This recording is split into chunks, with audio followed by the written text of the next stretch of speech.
वक्रतुंड महाकाय सूर्यकोटि समप्रभ निर्विघ्नं कुरु मे देव सर्वकार्येषु सर्वदा। बोलिए गणेश जी महाराज की जय। आप सभी को गणेश चतुर्थी की ढेरों शुभकामनाएं।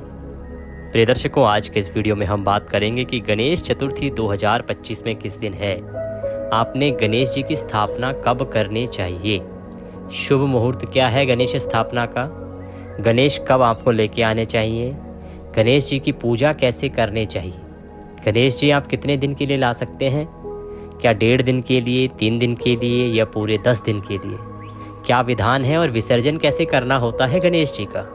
जब बप्पा को घर लाएंगे तो प्रतिदिन कैसे करेंगे पूजा, साथ ही बताएंगे सभी शुभ मुहूर्त और संपूर्ण विधियां। इस प्रकार से आने वाले इस गणेश उत्सव के विषय में आपको विस्तृत रूप से जानकारी प्रदान की जाएगी। जानकारी आरंभ करें, आपसे निवेदन है कि वीडियो यदि थोड़ा सा भी उपयोगी लगे तो कृपया एक बार लाइक अवश्य कर दीजिएगा। गणेश जी की कृपा प्राप्त करने के लिए कमेंट बॉक्स में अवश्य लिखिएगा जय श्री गणेश या ओम गंगणपतये नमः।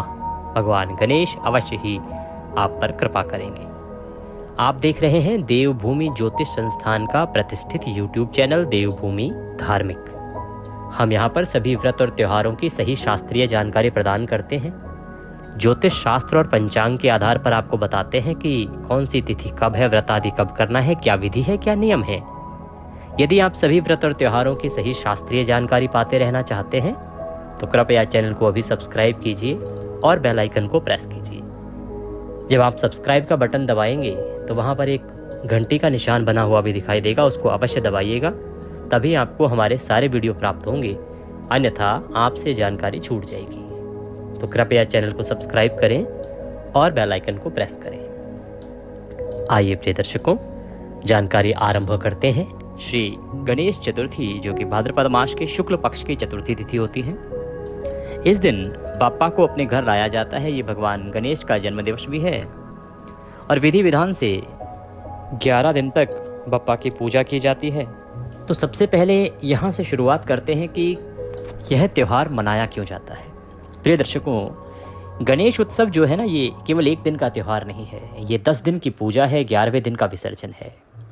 मुख्य रूप से महाराष्ट्र में मनाया जाता है, वहीं से शुरू हुआ। वहाँ तो महाराष्ट्र की तो जान है ये त्यौहार। वहाँ पर ठीक उसी प्रकार से मनाया जाता है जैसे उत्तर भारत में दीपावली मनाई जाती है। वैसे वहाँ घर घर में पंडाल, हर गली में पंडाल और बड़े ही बहुत ऊंचे उत्सव वहाँ पर होते हैं, बहुत बड़े आयोजन वहाँ पर होते हैं। गणेश उत्सव, एक तो ये गणेश जी का जन्म दिवस है, गणेश जी महाराज विघ्नहर्ता हैं, इसीलिए यह महोत्सव मनाया जाता है। परंतु महाराष्ट्र में जो बड़े आयोजन आरंभ हुए, ये शुरुआत जो है लोकमान्य तिलक साहब ने की थी। आज़ादी का जब स्वतंत्रता संग्राम चल रहा था, उन्होंने इस प्रकार के बड़े आयोजन करने का उद्देश्य ये माना कि इससे जो संपूर्ण समाज है वो एकत्र होता है। जब संपूर्ण समाज एकत्र होता है, इकट्ठा होता है, तो वहाँ पर एक दूसरे के भावों को जानना तथा आज़ादी के लिए क्या किया जाता है वह आदान प्रदान आराम से हो सकते हैं विचारों का। साथ ही भगवान गणेश की पूजा करने के बाद भक्तों में एक विशेष जोश की जागृति कराई जा सकती है। तब यह आयोजन जो है महाराष्ट्र में बड़े तौर पर आरंभ हुए थे और तब से लेकर अभी तक ये चल रहे हैं। मूलतः यह उत्सव भगवान गणेश के जन्म दिवस के रूप में मनाया जाता है और ये 10 दिन का उत्सव होता है। 11वें दिन पर इसका विसर्जन होता है, जिसकी शुरुआत होती है भाद्रपद मास के शुक्ल पक्ष की चतुर्थी से और विसर्जन होता है अनंत चतुर्दशी पर। इस पूजन के लिए या तो आपके घर में गणेश जी पहले से विराजमान होंगे, उनका पूजन आप कर सकते हैं, या आप गणेश जी लेके आते हैं। प्रथम दिन पर गणेश जी लाए जाते हैं और जब तक गणेश जी आपके घर में विराजमान रहेंगे तब तक आप उनकी प्रतिदिन पूजन करेंगे। सुबह की आरती, सुबह की पूजा, शाम की आरती, शाम की पूजा और दोपहर का भोग, ये नियम आपको पालन करने ही होते हैं। और जब तक गणेश जी वहाँ पर विराजमान हैं, आप उस स्थान को छोड़कर या ये कहें कि अपने घर को खाली छोड़कर नहीं जा सकते। किसी ना किसी सदस्य को वहाँ पर रहना ही होता है जब तक बप्पा आप अपने घर में स्थापित करके रखते हैं तब तक। ये इसका प्रमुख नियम है। घर में खान पान की शुद्धि का ध्यान रखना होता है। किसी भी प्रकार की अपवित्रता घर में नहीं होनी चाहिए, अशुद्धता नहीं होनी चाहिए। लहसुन प्याज आदि का प्रयोग भी इन दिनों में वर्जित होता है। अगर घर में गणपति बिठाए हैं तो घर में आपके लहसुन प्याज आदि भी नहीं बनना चाहिए, प्रयोग होना चाहिए। मांस मदिरा तो बहुत दूर की बात है। तो इस शुद्धि का पालन घर के प्रत्येक सदस्य को तब तक रखना है जब तक कि गणेश जी आपके घर में विराजमान है। गणेश जी कौन ला सकते हैं? गणेश जी कोई भी ला सकता है जिसकी भगवान गणेश में श्रद्धा है, जो भगवान गणेश को पूजना चाहता है। भगवान गणेश कहते हैं, जो मनुष्य मुझे प्रेम से पूजना चाहता है मैं उसका हो जाता हूँ। तो भगवान गणेश को जो प्रेम से पूजता है, भगवान गणेश उस पर कृपा करते हैं। तो कोई भी भगवान गणेश की पूजा कर सकता है, अपने घर गणपति ला सकता है। उम्र का या लिंग का किसी प्रकार का कोई भेदभाव नहीं है। स्त्री पुरुष, छोटा बच्चा, बड़ा बुजुर्ग, ये सभी भगवान गणेश की पूजा के लिए उन्हें ला सकते हैं। अब आती है बात कि कितने दिन के लिए लाना आवश्यक है। प्रिय भक्तों, भगवान गणेश की जो स्थापना के जो नियम हैं, प्रथम दिन पर आप लेके आते हैं, चतुर्थी को स्थापना करते हैं। स्थापना के बाद एक दिन बाद भी आप उनका विसर्जन कर सकते हैं, अर्थात आप आज गणेश जी लाए, स्थापित किए आपने, और कल आप उनका विसर्जन कर देंगे पंचमी को।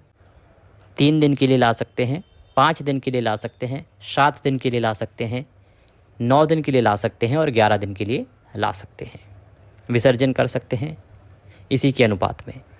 ये इसका स्थापना के साथ लाने का विधान है। तो आपने ये निर्णय कर लिया कि आपको गणेश जी लाने हैं, कितने दिन के लिए लाने हैं ये निर्णय कर लिया। स्थान उनका बनाइए, उचित स्थान उनको दीजिए।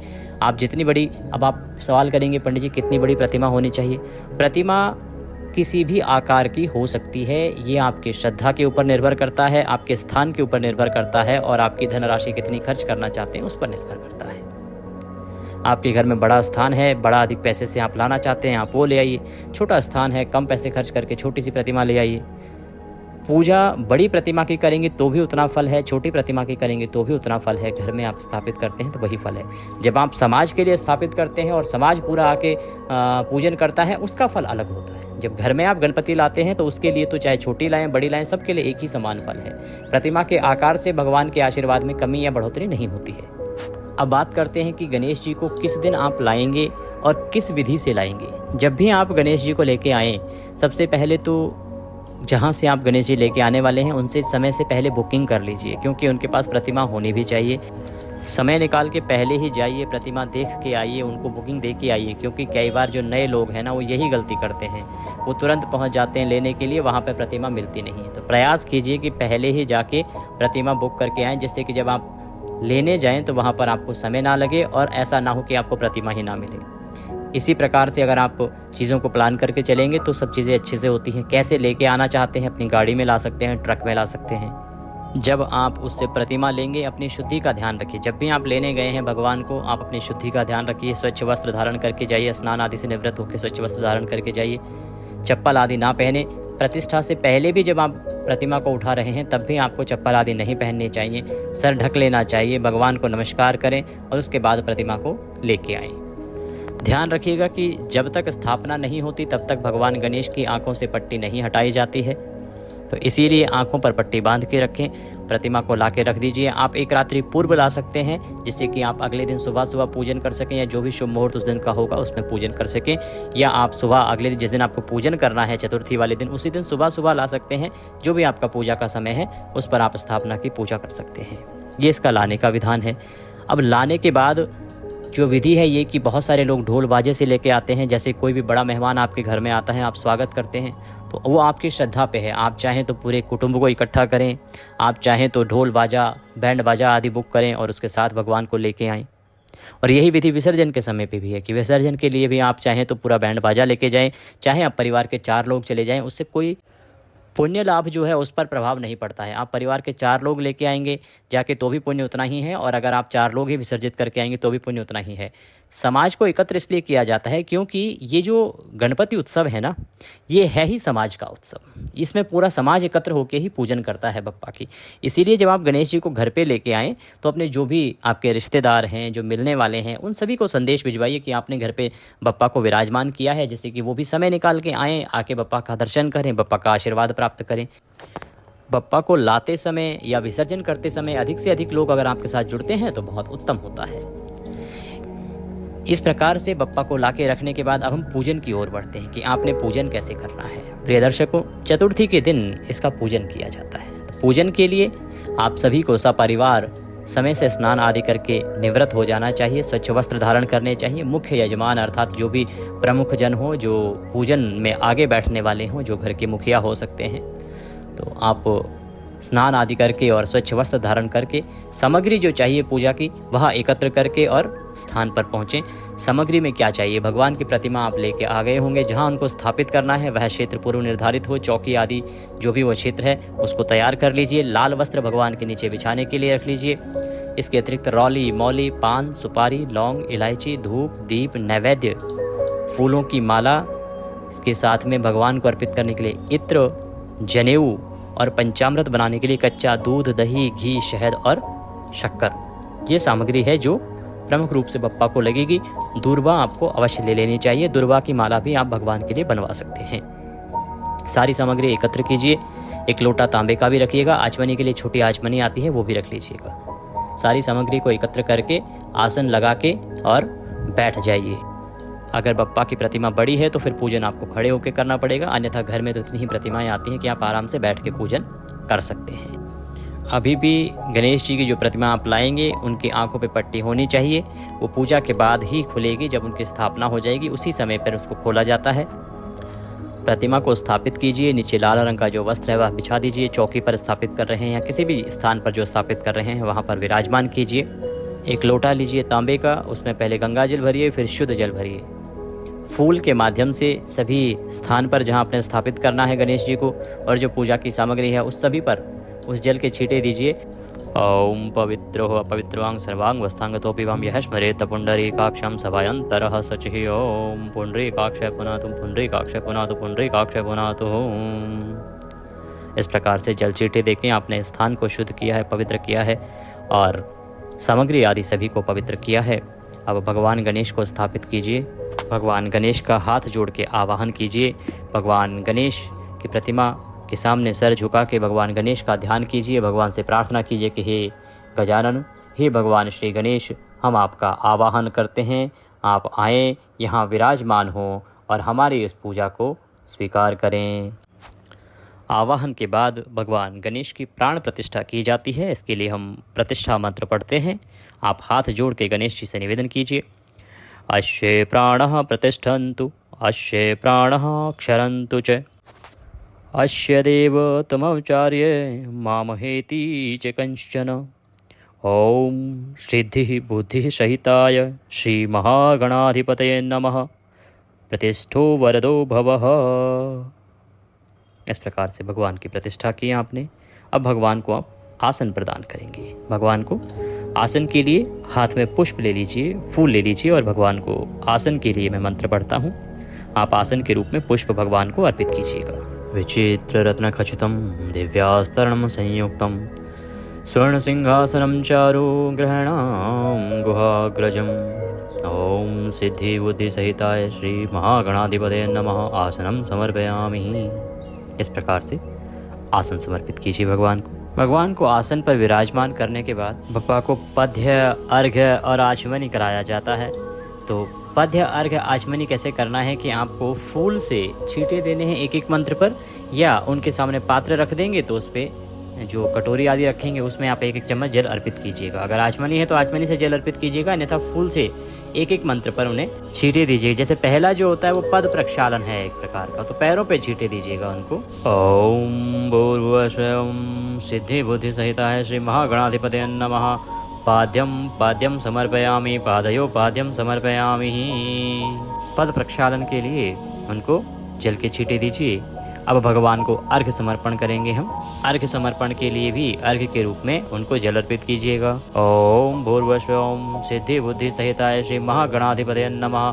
हस्त अर्घ्य समर्पयामि। अब आप अर्घ्य समर्पित कीजिए। ये जो अर्घ्य है वो हाथ धुला रहे हैं भगवान के हाथ हस्त प्रक्षालन एक प्रकार से करा रहे हैं। अब भगवान को आचमन कराएंगे। ये इस प्रकार से होता है जैसे कि कोई अतिथि हमारे घर आते हैं। पहले का जो समय था वो यही था कि पहले उनके पद प्रक्षालन किए जाते थे। कोई भी साधु महात्मा, बड़े देवता आदि आते हैं, पहले पैर धुलाते हैं, फिर उनके हाथ धुलाते हैं, फिर उनको जल पिलाते हैं। उसी प्रकार से ये पूजा का विधान होता है। ये पूजा में मंत्रों के द्वारा भी यही क्रिया की जाती है। भगवान को अब हम आचमन कराएंगे। आचमन क्या होता है कि आप उनको जल अर्पण कर रहे हैं, पिला रहे हैं। ओम भूर्भुवः सिद्धि बुद्धि सहिताय श्री महागणाधिपतये नमः। मुखे आचमनिम समर्पयामि। आचमनी के रूप में जल अर्पित कीजिए। भगवान को जल के छींटे दीजिए। अब आप भगवान को स्नान कराएंगे। स्नान के लिए भी आप पुष्प से भगवान को छींटे दीजिएगा, भगवान को स्नान कराइएगा। जिनके पास स्नान के योग्य प्रतिमा है वो भगवान को जल से भी स्नान करा सकते हैं। ओम भूर्भुवस्व सिद्धि बुद्धि सहिताय श्री महागणाधिपते नमः। सर्वांग स्नान समर्पयामि। भगवान को सर्वांग स्नान समर्पित कीजिए, जल के छींटे दीजिए। तदुपरांत भगवान को पंचामृत से स्नान कराएंगे, तो पंचामृत बना लीजिए। पंचामृत बनेगा, कच्चा दूध लीजिए, दही लीजिए, घी लीजिए, शहद लीजिए और शक्कर लीजिए। इन 5 चीज़ों से मिलकर आप पंचामृत बनाइए। पंचामृत से भगवान को स्नान कराइए।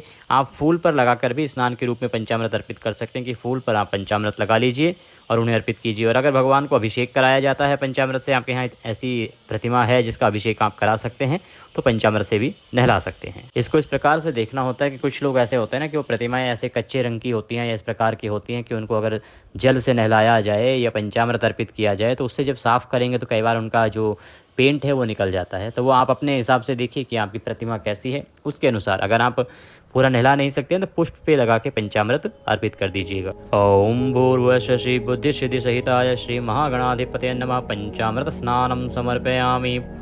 पयः दधिः घृत घृतम मधु शर्करा स्नानम समर्पयामि। इस प्रकार से आपने पंचामृत भगवान को अर्पित किया, पंचामृत से भगवान का अभिषेक कराया है। अब शुद्धियोदक स्नान कराया जाता है तो पुनः शुद्ध जल के छींटे दीजिएगा। ओम भूर्भुवस्व श्री गजाननाय नमः। ओम रिद्धि बुद्धि सहिताय श्री गंगणपते नमः। शुद्धियोदक स्नान निमित्तार्थाय शुद्ध जलम समर्पयामि। भगवान को शुद्धियोदक स्नान आपने समर्पित किया। भगवान को वस्त्र अर्पित करेंगे तो वस्त्र के रूप में आपके पास वस्त्र हैं तो वस्त्र पहनाइए, अन्यथा मौली का एक टुकड़ा लीजिए और वह भगवान को अर्पित कर दीजिए। ओम सिद्धि बुद्धि सहिताय श्री महागणाधिपते नमः। वस्त्रम समर्पयामि। वस्त्र के रूप में मौली अर्पित कर दीजिए। ये वस्त्र हैं तो वस्त्र पहनाइए। भगवान को अब यज्ञोपवीत समर्पित करेंगे तो यज्ञोपवीत के लिए आप जनेऊ ले लीजिए और जनेऊ पर रौले कुमकुम आदि से तिलक कर लीजिए, या तो हल्दी लगा लीजिए या तो रौले कुमकुम आदि, और उसके बाद वह यज्ञोपवीत अर्पित कीजिए गणेश जी महाराज को। ओम भूर्भुवस्व सिद्धि बुद्धि सहिताय श्री महागणाधिपते नमः। यज्ञोपवीतम समर्पयामि। गंध भगवान को तिलक कीजिए, तिलक लगाएंगे भगवान को रौले कुमकुम आदि से तिलक कीजिएगा। श्रीखंड चंदनम दिव्यम गंधाढ्यम सुमनोहरम विलेपणम सुरश्रेष्ठ चंदनम प्रतिगृह्यताम। ओम सिद्धि बुद्धि सहिताय श्री महागणाधिपते नमः। गंधम समर्पयामि। तिलक कीजिए भगवान को, रौले कुमकुम आदि से तिलक कीजिए। अक्षत लगाइए भगवान गणेश को, तिलक के साथ अक्षत अर्पित किया जाता है। अक्षताश्च सुरश्रेष्ठ कुंडमुक्ता सुशोभिता मया निवेदिता भक्त्या ग्रहणाम परमेश्वरः। ओम सिद्धि बुद्धि सहिताय श्री महागणाधिपते नमः। अक्षता समर्पयामि। पुष्पमाला है तो माला अर्पित कीजिएगा, शमी पत्र है वह अर्पित कीजिएगा, और दुर्वांकुर, दुर्वा जो मैंने आपको बोली थी, दुर्वा अर्पित कीजिएगा भगवान गणेश को। माल्यादिनी सुगंधिनी माल्यत्यादिनी वै प्रभु महाहृतानि पुष्पाणि गृहान्तां पूजनाय भो। ओम सिद्धि बुद्धि सहिताय श्री महागणाधिपते नमः। पुष्पमालां समर्पयामि, शमीपत्रं समर्पयामि। भगवान गणेश को अब दुर्वांकुर समर्पित करेंगे। दुर्वा लीजिए हाथ में, भगवान को अर्पित कीजिए। दुर्वांकुरान सहरितान अमृतान मंगल प्रदान आनितां स्तवं पूजार्थं ग्रहणां गणनायक। ओम सिद्धि बुद्धि सहिताय श्री महागणाधिपते नमः। दुर्वांकुरान समर्पयामि। भगवान को दुर्वांकुर समर्पित करके सिंदूर अर्पित किया जाता है, तो सिंदूर अर्पित कीजिए भगवान को। सिंदूरम शोभनम रक्तम सौभाग्यम सुखवर्धनम शुभम कामदम चैव सिंदूरम प्रतिगृह्यताम। ओम सिद्धि बुद्धि सहिताय श्री महागणाधिपते नमः। सिंदूर समर्पयामि। भगवान को धूप दिखाएंगे। अब धूप और दीप जो आपने आरंभ में ही प्रज्वलित कर लेने हैं। जब आप गणेश जी महाराज की स्थापना करेंगे तो आरंभ में ही हम संकल्प करवाएंगे और संकल्प के साथ ही आपको स्थापित करना है। उसका संकल्प अभी हम पूजा विधि के बाद आपको बताएंगे, तो विधि आपको बता दें। ओम भूर्भुवस्व सिद्धि बुद्धि सहिताय श्री महागणाधिपते नमः। धूपम अग्रापयामि। अब दीप दिखाइए भगवान को। ओम भूर्भुवस्व सिद्धि बुद्धि सहिताय श्री महागणाधिपते नमः। दीपम दर्शयामि। इसके बाद भगवान को नैवेद्य अर्पित किया जाता है। नैवेद्य के रूप में मोदक लीजिएगा, मोदक ना हो फल ले लीजिएगा और भगवान को नैवेद्य अर्पित कीजिएगा। नैवेद्यम गृह्यताम देव भक्तिम मे हाचरम गुरु इप्सिप्तम मे वरम देहि परत्र च परागतिम। शर्करा खंड खाद्यानि दधि क्षीर घृतानि च आहारम भक्ष्य भोज्यम च नैवेद्यम प्रतिगृह्यताम। ओम सिद्धि बुद्धि सहिताय श्री महागणाधिपते नमः। नैवेद्यम मोदक ऋतुफलानि च समर्पयामि। भगवान को मोदक और ऋतुफल आदि जो भी आपके पास हैं वह अर्पित कीजिए। के बाद भगवान को आचमनी कराते हैं, पुनः जल अर्पित कीजिए। ओम भूर्भुवस्वं सिद्धि बुद्धि सहिताय श्री महागणाधिपते नमः। भोजनान्ते जलाचमनिम समर्पयामि। तदुपरांत तांबूल लीजिए, तांबूल लेके और भगवान को अर्पित कीजिए।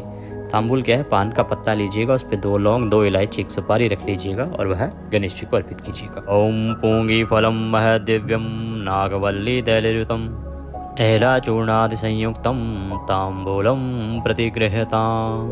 ओम सिद्धि बुद्धि सहिताय श्री महागणाधिपते नमः। मुखवासार्थम एला पूंगी फलादि सहितम तांबूलम समर्पयामि। इसके बाद नारिकेल भगवान को अर्पित किया जाता है। नारिकेल लीजिए और भगवान को अर्पित कीजिएगा। ओम भूर्भुवस्वं रिद्धि सिद्धि सहिताय श्री महागणाधिपते नमः। नारिकेल फलम समर्पयामि। नारिकेल अर्पित करने के बाद भगवान गणेश को दक्षिणा अर्पित कीजिए और उसके बाद भगवान की आरती करेंगे। हिरण्य गर्भ गर्भस्थम हेम बीजम विभावसु अनंत पुण्य फलदमतः शांतिम प्रयच्छ मे। ओम सिद्धि बुद्धि सहिताय श्री महागणाधिपते नमः। द्रव्य दक्षिणाम समर्पयामि। द्रव्य दक्षिणा अर्पित कीजिए, गणेश जी महाराज की आरती कीजिए और इस प्रकार से आपने अपना पूजन पूर्ण किया है। ऐसे आपने गणेश जी की स्थापना करनी है और प्रतिदिन की पूजा ऐसे ही होगी। जो पूजा विधि आपको बताई है ना, स्थापना तो आपने आज ही करनी है। फिर प्रतिदिन स्थापना के आगे के जो मंत्र हैं, जहाँ से भगवान को पद्य अर्घ्य आचमनी कराया जाता है, वहाँ से आपने शुरू करना है। बस एक कार्य और कीजिएगा, आरंभ में जब आप ये भगवान की गणेश की स्थापना कर लेंगे, स्थापना करने के बाद और पूजा शुरू करने से पहले संकल्प करना है भगवान गणेश की स्थापना और पूजन का, और साथ में दीप प्रज्वलन करना है। संकल्प करने के लिए अपने सीधे हाथ पे जल लीजिए, अक्षत लीजिए, फूल लीजिए, 3 बार बोलिए ओम श्री विष्णु ओम श्री विष्णु ओम श्री विष्णु। अपना नाम, अपना गोत्र, जिस स्थान पर बैठकर संकल्प कर रहे हैं वहाँ का मकान नंबर, क्षेत्र का नाम, शहर का नाम, भाद्रपद मासे शुक्ल पक्षे चतुर्थयाम पुण्यतिथियों आयु आरोग्यता प्राप्त्यार्थाय सुख संपत्ति प्राप्त्यार्थाय भगवान गणेश उत्सव निमित्तार्थाय भगवान गणेश स्थापना पूजन संकल्पम संकरिष्ये। बोली सौ श्री विष्णु शरणौ शरणम प्रपद्ये और वह भगवान गणेश के चरणों में अर्पित कर दीजिएगा। और दीप प्रज्वलित करना है और धूप प्रज्वलित करना है, तब ये संकल्प करना है। और उसके बाद जो आगे की पूजा विधि हमने बताई है पद्य अर्घ आचमनी से, वहाँ से शुरू करके आरती तक आपको प्रतिदिन करनी है। ये अपना नियम रखिएगा। बात करते हैं कि गणेश चतुर्थी है कब और शुभ मुहूर्त क्या रहेंगे। गणेश चतुर्थी की शुरुआत तो 26 को हो जाएगी, लेकिन सूर्य के मुख से चतुर्थी रहेगी 27 तारीख को, क्योंकि चतुर्थी शुरू हो रही है 26 अगस्त को दोपहर को 1:54 पे और इसका समापन 27 अगस्त को दोपहर को 3:44 पर होगा। उदया तिथि मान का जो महत्व वो अधिक होता है, इसीलिए चतुर्थी मनाई जाएगी 27 अगस्त को। 27 अगस्त और दिन भी बुधवार का है, बड़ा ही उत्तम समय आया है ये। इस दिन आप भगवान गणेश की स्थापना करेंगे और इसी दिन से आप अपना विधि विधान से पूजन आदि करेंगे।